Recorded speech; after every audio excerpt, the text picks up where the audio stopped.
నేను ఈ సుమన్ టీవీ ద్వారా చాలా మందికి చెప్పాలనుకుంటున్నారా. సో దయచేసి పేరెంట్స్ ఎవరైతే ఉన్నారో వాళ్ళు ఇచ్చే తెచ్చే సంపద కోసం మనం ఉద్యోగాలు చేపించి ఆ సంపదకి ఎడిక్ట్ అయిపోయి పిల్లలకి పెళ్లిళ్ళు చేయకుండా వాళ్ళ జీవితాన్ని దుర్బలం చేస్తున్నారు. సో ఇది కరెక్ట్ కాదని చెప్పాలనుకుంటున్నారు సుమన్ టీవీ వాళ్ళకి. సో ఎవరైనా సరే పేరెంట్స్ కి ఆ టైంలో ఆడపిల్ల ఏదైతే ఉందో ఒక 18 నుంచి ఒక 20 years లోపల పెళ్లి చేయమని నిజంగా సగర్వంగా కోరుకుంటున్నా నేను. అప్పుడు చేస్తేనే ఆ పుట్టే పిల్లలు కూడా హెల్దీగా ఉంటారు. దట్టు ఈ లేడీ ఈ ఆడపిల్లలు కూడా హెల్దీగా ఉంటారు. ఒక 18 నుంచి 20, 22, 21 ఆ టైంలో చేసేయాలన్నమాట. అది కూడా కరెక్ట్ ఏజ్ అమ్మాయికి కూడా. అలా కాకుండా 25, 29 జాబ్లు ఉద్యోగాలు అవి ఇవి అని చెప్పేసి చాలా ప్రొలాంగ్ చేసుకుంటూ పోతున్నారు. 30, 35, 32 కూడా మ్యాచెస్ చూస్తున్నారా. వాళ్ళకి ఎప్పుడు పెళ్లి చేసుకోవాలి, ఎప్పుడు కుదరాలి, పిల్లల్ని ఎప్పుడు కనాలి, అప్పుడు పుడతారంటే కూడా గ్యారంటీ లేదు.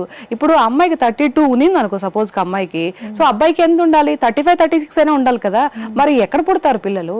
నన్ను అలా కొంతమంది ఎగతాలు చేశారు.